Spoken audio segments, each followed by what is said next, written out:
tal? Muchas gracias por la invitación al quinto Congreso de Radiología Pediátrica.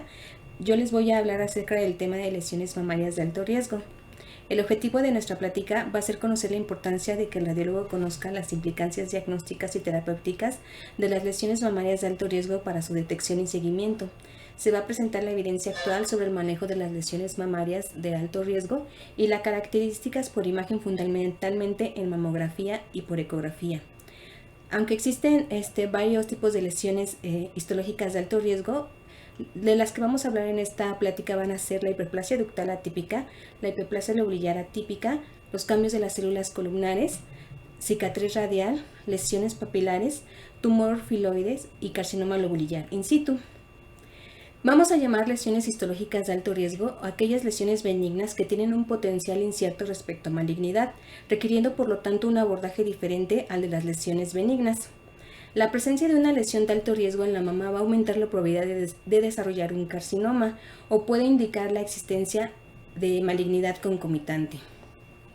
Las lesiones histológicas en mama se van a dividir en malignas y benignas, teniendo dentro de las malignas, la ductal y la lobulillar, siendo de estas, el carcinoma ductal infiltrante el más frecuente. De las lesiones benignas tenemos a las lesiones no proliferativas, a las lesiones proliferativas sin atipia y de las lesiones proliferativas con atipias. De las no proliferativas, pues tenemos a los quistes simples, a los galactoceles, a los lipomas, a las calcificaciones epiteliales e incluso a las áreas de necrosis grasas. Las lesiones proliferativas sin atipia van a tener un espectro amplio, desde una hiperplasia ductal usual, una lesión papilar sin atipia, una cicatriz radial, una lesión esclerosante compleja, una adenosis esclerosante, una hiperplasia estromal pseudoangiomatosa. Dentro de las lesiones proliferativas con atipia vamos a tener la hiperplasia ductal atípica, una atipia epitelial plana, una lesión papilar con atipia, neoplasia lobular intraepitelial y una hiperplasia lobular atípica. De esto vemos la importancia de que una paciente que en un reporte de biopsia percutánea, si tenemos un diagnóstico histopatológico de una lesión proliferativa con atipia, el riesgo de padecer cáncer se incrementa de 3.7 a 5.2 veces. Vamos a ver que la hiperplasia ductal atípica es la lesión mamaria de alto riesgo más común. Se va a caracterizar porque va a ser una lesión hiperplástica que tiene atipia celular y rigidez estructural como el carcinoma ductal in situ, afectando solo la parte del conducto. Es un marcador de riesgo y puede potencialmente progresar a carcinoma infiltrante. Tenemos que tenemos una biopsia con un reporte histopatológico de carcinoma ductal infiltrante, el riesgo de padecer cáncer es 10 veces más. Y en una hiperplasia ductal atípica, este incremento es de 4 a 5 veces, siendo hasta 6 veces en una paciente si es premenopáusica. La hiperplasia ductal atípica es, en comparación con el carcinoma ductal infiltrante de bajo grado, se dice que histológicamente es muy similar, únicamente en el carcinoma ductal infiltrante hay un número de ductos mayormente comprometidos o el área afectada es mucho más extensa. Esa es la única diferencia histológicamente, además de que va a haber compromiso parcial de la unidad ductolobulillar. Su representación por mastografía va a ser principalmente un grupo de microcalcificaciones heterogéneas, las cuales también pueden formar parte de lesiones nodulares visibles en ecografía. Tenemos esta imagen que es una magnificación de mastografía en donde observamos un grupo de calcificaciones heterogéneas. A esta paciente se le realiza resonancia magnética con contraste en donde observamos un área de reforzamiento en empedrado. Se le lleva a esta paciente a una biopsia percutánea cuyo reporte histopatológico es carcinoma ductal infiltrante, el definitivo. De ahí la importancia de que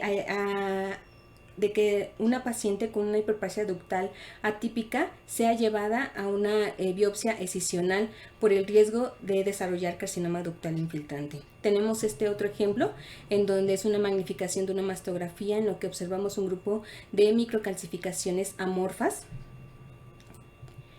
que se llevan a biopsia percutánea y teniendo como reporte histopatológico una hiperplasia ductal atípica.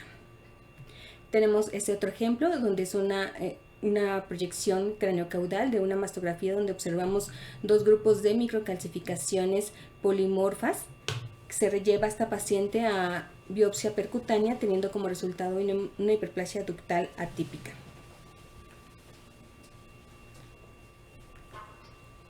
Vemos con esto que la probabilidad de hallar una lesión histológica de mayor grado en la cirugía ronda en el 87% si se ha realizado una biopsia con aguja gruesa calibre 14 y de un 15-30% si se ha realizado una biopsia al vacío con una aguja calibre 9 Gauss. De esto que queremos decir que una biopsia percutánea realizada con un sistema al vacío nos va a dar una muestra de mayor peso, de mayor tamaño y mayormente representativa del área o de la lesión que estamos biopsiando. Por lo tanto, el resultado histopatológico es mucho más confiable que si se realiza una biopsia con sin sistema al vacío. Se menciona que si una hiperplasia ductal atípica puede coexistir con un carcinoma ductal in situ e incluso carcinomas invasores, ya sea en el mismo sitio o en la periferia de la lesión. El hallazgo de una hiperplasia ductal atípica en una biopsia percutánea es indicación de biopsia quirúrgica. La neoplasia lobulillar vamos a ver que engloba la hiperplasia lobulillar atípica y el carcinoma lobulillar in situ. Esto es un marcador de riesgo para ambas mamas. Se dice que es indistintamente y se asocia mayormente a carcinomas multifocales y bilaterales. Histológicamente, la única diferencia entre una hiperplasia lobulillar atípica y un carcinoma lobulillar in situ es que el carcinoma lobulillar in situ va a distender a los acinos. De esto tenemos que existe una variante que es del tipo pleomórfico, que se considera verdaderamente precursora de un carcinoma intraductal. Aquí es importante mencionar que el carcinoma lobulillar in situ no es precursor de cáncer de mama para la paciente, únicamente es una lesión de alto riesgo. Es aquí muy importante tener en cuenta eso. Y vemos que en una biopsia percutánea, si tenemos un resultado de carcinoma lobulillar in situ, se multiplica por 8 a 10 el riesgo de desarrollar carcinoma infiltrante. Por imagenología, vamos a ver que no va a haber un correlato mamográfico específico. Puede ser un hallazgo incidental en una investigación de una anomalía mastográfica.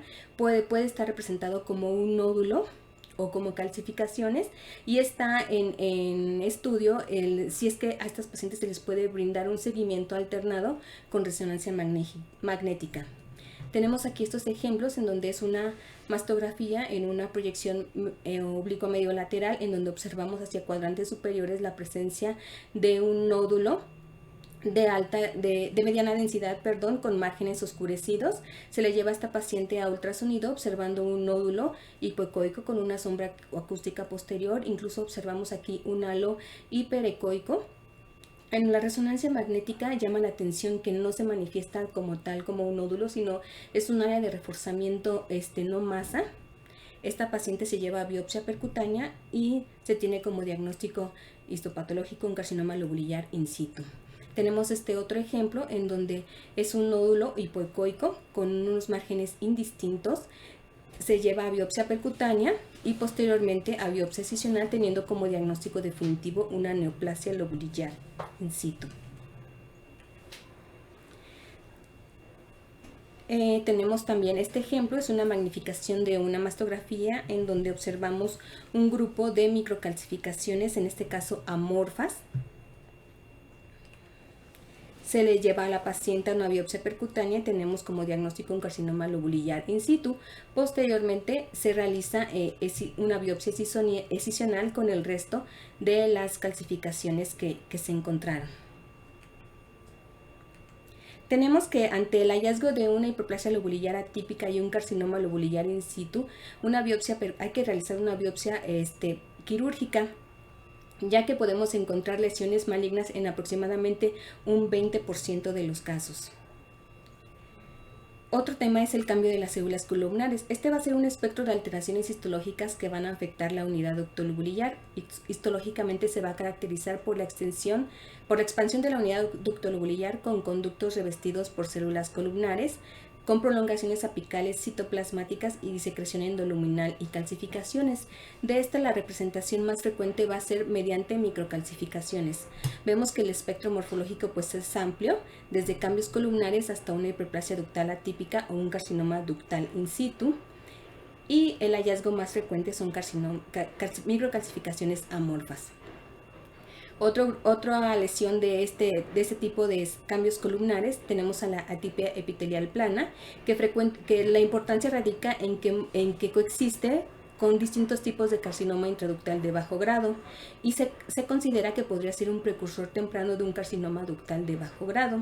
Se menciona también que en biopsias quirúrgicas se ha encontrado un carcinoma en un porcentaje del 0 al 30%, de ahí la importancia de considerar a esta como una lesión de alto riesgo. Tenemos este ejemplo que es una magnificación de una mastografía en la cual observamos dos grupos de microcalcificaciones amorfas que se llevan a biopsia percutánea teniendo como resultado una hiperplasia columnar. Dos ejemplos más en donde corresponden a grupos de microcalcificaciones polimorfas y amorfas cuyo reporte histopatológico de una biopsia percutánea es una atipia epitelial plana. Otro ejemplo que corresponde a un grupo de calcificaciones pleomórficas cuyo resultado nos da una atipia epitelial plana. Vamos a hablar de otro tema que es muy importante, que es la cicatriz radial, entendiéndose por esto a una lesión estrellada o espiculada con un área central estromal elastótica que contiene ductos benignos atrapados y cuyo diagnóstico diferencial con neoplasias va a ser difícil. Decimos que es una cicatriz radial si esta es menor o igual a 1 centímetro y decimos que es una lesión esclerosante compleja cuando esta es mayor a 1 centímetro. La incidencia es de 0.9 por cada 1000 mastografías y cuando encontramos una cicatriz radial se le asigna obligatoriamente una categoría BIRATS 4. Cuando nosotros encontramos en una mastografía una distorsión estructural sin tumor, debemos pensar en tanto causas malignas como benignas. Dentro de las causas malignas puede estar un carcinoma ductal invasor sin especificar, un carcinoma lobulillar invasor o incluso neuductogénesis. Dentro de las causas benignas está propiamente la cicatriz radial y necrosis grasa traumática, pues en aquellas pacientes que hayan tenido un trauma quirúrgico. Por mastografía vamos a encontrar una distorsión de la arquitectura como espículas elongadas y delgadas. No debemos encontrar un nódulo, el centro va a ser radiotransparente y pueden encontrarse o no microcalcificaciones. En este caso, un cono de compresión y magnificación nos va a permitir una mejor valoración. Las diferencias con los carcinomas mamarios es que su aspecto varía de una proyección mastográfica a otra. Las estructuras, en este caso radiadas, van a tener mayor longitud y menor grosor comparadas con las espículas de un carcinoma. Y nunca hay engrosamiento cutáneo ni una lesión palpable. Es importante nosotros que podamos diferenciar en una mastografía lo que llamamos una estrella blanca de una estrella negra. Una estrella blanca van a ser líneas agudas, densas y delgadas de una longitud variable que se van a irradiar en todas direcciones desde el tumor central nítido. Vamos a ver que en cuanto más voluminoso es el tumor central, más largas van a ser las espículas que están compuestas por colágeno denso, cuyo aspecto mamográfico es el de una estructura lineal radiopaca e hiperdensa. Puede llegar incluso a la piel o al músculo, en cuyo caso va a ocasionar una retracción ya sea de la piel o del pezón, y es frecuente en el caso de una estrella blanca hallar calcificaciones de tipo maligno. Una estrella negra se va a caracterizar porque va a ser una estructura radial compuesta por densidades lineales intercaladas con radiotransparencias lineales. Este aspecto va a estar combinado con imágenes centrales radiotransparentes de forma redondeada u ovalada y nunca están asociadas a engrosamiento ni a retracción de la piel. Una estrella blanca va a ser característico de un carcinoma ductal y tubular invasores y una estrella negra va a ser característica de una cicatriz radial. Tenemos estos ejemplos de una estrella blanca y una estrella negra. Observen cómo es más frecuente que la estrella blanca se encuentra asociada a un nódulo. Las espículas son más cortas, más gruesas, totalmente densas. En cambio, una estrella negra va a tener un centro radiotransparente, no va a estar asociado a un nódulo. Las espículas o las líneas pueden estar más largas y delgadas.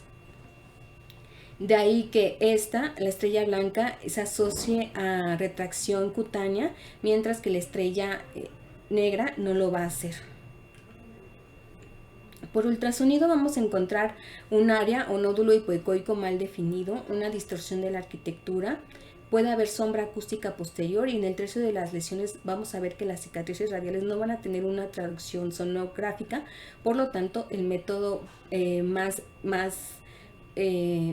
confiable para biopsiarla va a ser por medio de una biopsia por estereotaxia. El 8% se ven solo por ecografía. De esto se va a permitir definir el diagnóstico diferencial, porque las cicatrices radiales van a presentar una dilatación quística al ultrasonido, mientras que una cicatriz, una radial blanca, va a estar asociada forzosamente a un nódulo, además de que nos van a dar sombras acústicas. Tenemos este ejemplo, que es una mastografía en proyección cráneo caudal, donde observamos hacia el tercio posterior de cuadrantes internos la presencia de una lesión espiculada que se lleva a biopsia percutánea, y tenemos como diagnóstico histopatológico una cicatriz radial. Tenemos estas mastografías que son parte de una tomosíntesis, en donde observamos esta lesión espiculada con un centro radiotransparente. Observen cómo las espículas están intercaladas con tejido graso, no son totalmente densas. En estos dos ejemplos distintos observamos cómo el centro está radiotransparente, se llevan a biopsia percutánea, dando como resultado una cicatriz radial, que en este caso, por las dimensiones, acuérdense que es mayor de 1 centímetro, se considera como una lesión esclerosante compleja. En este caso, la conducta terapéutica mayormente indicada es la biopsia escisional directamente.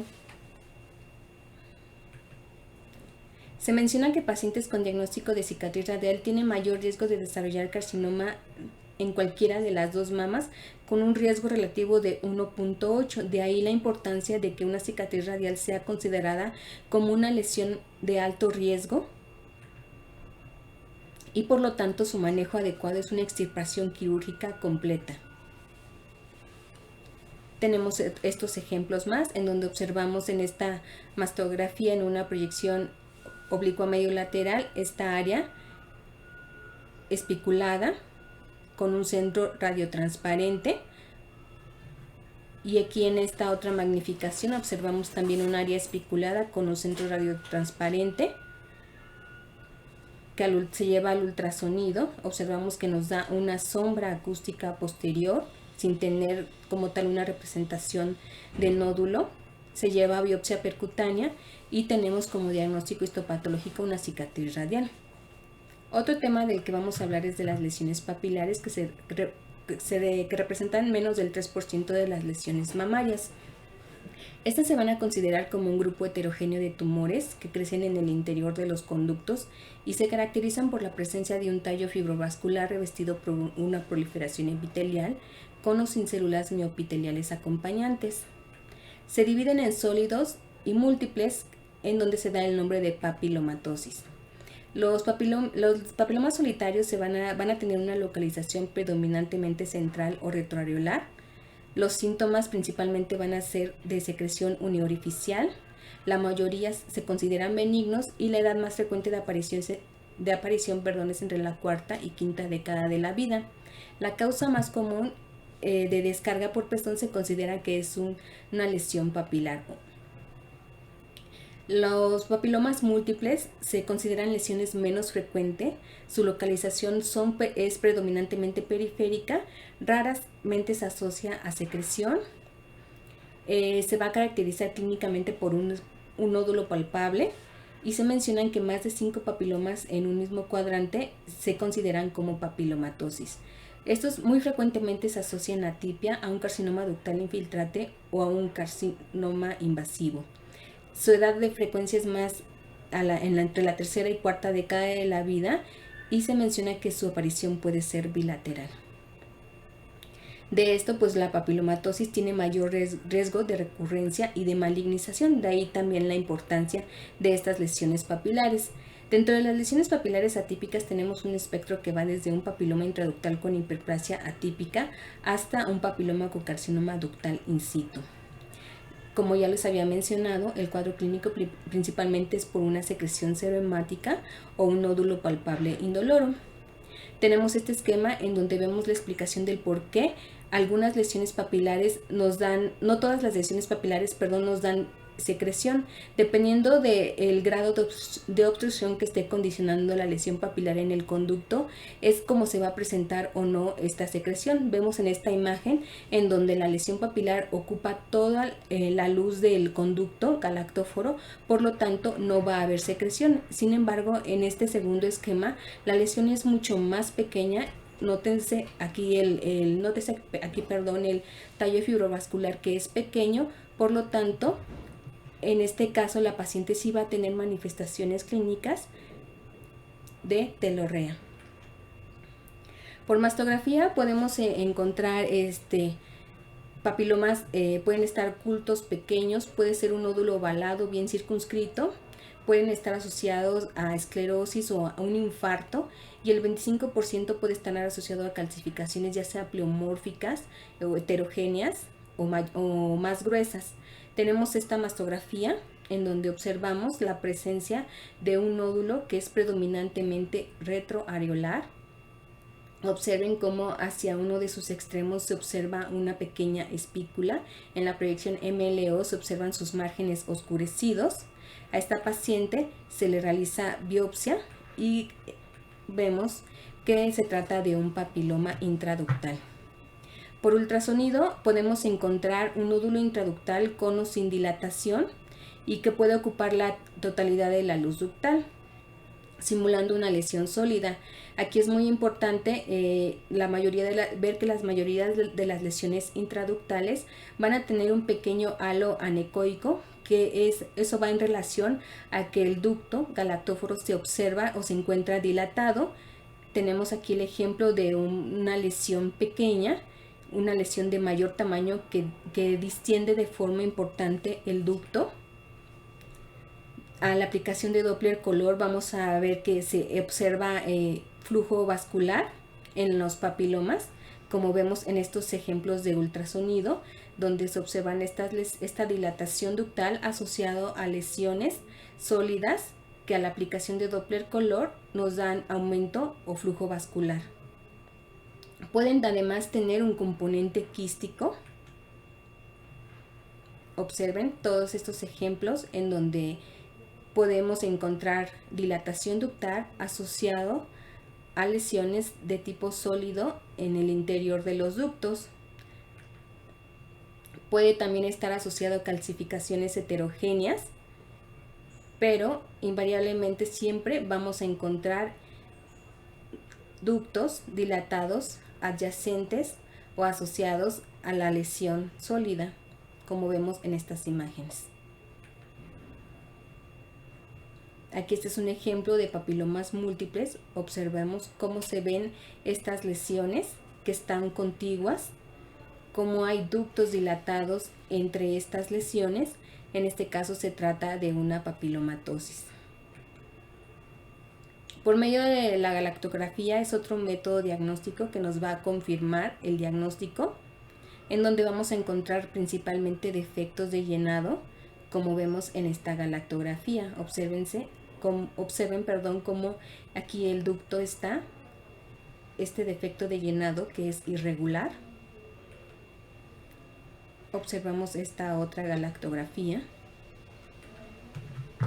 y aquí un defecto de llenado más pequeño, pero que corresponde a un papiloma intraductal. Las lesiones papilares con atipia, vamos a ver que en función del grado de atipia podemos encontrar desde un papiloma con atipia focal, que corresponde al menos del 10% de atipia celular, un papiloma atípico que tiene del 10 al 30% de atipia celular y un carcinoma papilar in situ desarrollado sobre un papiloma, que este tiene de un 30 a 90% de atipia celular. El diagnóstico diferencial entre un papiloma benigno con hiperplasia florida y un papiloma con rasgos de atipia es difícil, por lo que se sugiere una escisión quirúrgica. El diagnóstico diferencial, vamos a ver que va a haber signos radiológicos que nos van a orientar hacia una malignidad, como por ejemplo que encontremos un nódulo de bordes mal definidos con microcalcificaciones o áreas de distorsión en la mamografía, que se encuentren nódulos heterogéneos o masas complejas sólido-quísticas con flujo vascular, son datos que nos pueden orientar a una lesión papilar pero maligna. El diagnóstico diferencial hay que hacerlos y es muy importante no confundirlo con quistes complicados con material intraquístico en su interior que nos podrían simular una proliferación papilar en el interior del conducto. Es importante también diferenciar los debris en el interior del conducto, ya que aparte de que no van a presentar vascularidad, podemos llegar a observar el movimiento de estos dentro de los conductos. Es importante no confundirlo con un fibroadenoma y tampoco con hematomas o abscesos. En este caso vamos a ver que va a haber antecedente de algún trauma o signos y síntomas de infección. Y tampoco confundirla con un carcinoma ductal infiltrante, en donde vamos a encontrar pues lesiones sólidas espiculadas con una sombra acústica posterior. Otro tema del que vamos a hablar es el tumor filoides, que se va a caracterizar por crecer en un tumor fibroepitelial mamario. Su porcentaje de frecuencia como lesión en la mama es del 0.3 al 1%. De acuerdo a la Organización Mundial de la Salud, hay 3 tipos: el benigno, borderline y el maligno. Esta clasificación se da en base a sus márgenes, a su crecimiento estromal, a la celularidad estromal, a la necrosis tumoral y a la atipia celular, también al número de mitosis por campo. Se menciona que el tumor filoides recurre localmente en el 20% de los casos. La metástasis a la distancia se da entre el 1 y el 21%. Las teorías de formación de un tumor fibroepitelial se menciona que puede ser por una mutación rosomática que resulta en una proliferación monoclonal con propensión a la recurrencia local y progresión a tumor filoides. Puede ser también por una inducción estromal de factores de crecimiento producidos por el epitelio de la mama, ya sea por un trauma, por la lactancia, por el embarazo y aumento de la actividad estrogénica. También se han implicado como factores estimulantes del crecimiento. Y en comparación con los fibroadenomas se caracterizan por la expansión y celularidad aumentada del estroma. Histológicamente vamos a ver que la diferencia entre un benigno, borderline y maligno, vamos a ver que va a depender del número de mitosis, del pleomorfismo celular, teniendo que un tumor benigno va a tener el 20% de recurrencia, no va a ser metástasis. El tipo borderline, va a tener una metástasis del 5%, una recurrencia local del 25%, y el maligno, vamos a ver, podemos llegar a encontrar bordes invasivos y se menciona que la metástasis es hasta del 25% también. Clínicamente lo vamos a encontrar más frecuente entre las pacientes de 35 a 55 años de edad. Estos tumores van a tener un crecimiento rápido, van a ser firmes, duros, no fijos a planos profundos, y en los pacientes con tumores muy grandes podemos encontrar una ulceración de la piel o incluso de la pared torácica, lo que nos haría pensar más frecuentemente en algo maligno. Característicamente, pues les vuelvo a repetir, no hacen metástasis. El 17% pueden ocasionar una linfadenitis inflamatoria secundaria y se ha reportado un 1% solamente de metástasis ganglionares. Por mastografía vamos a encontrar que un nódulo sólido, oval, redondo, es de alta densidad.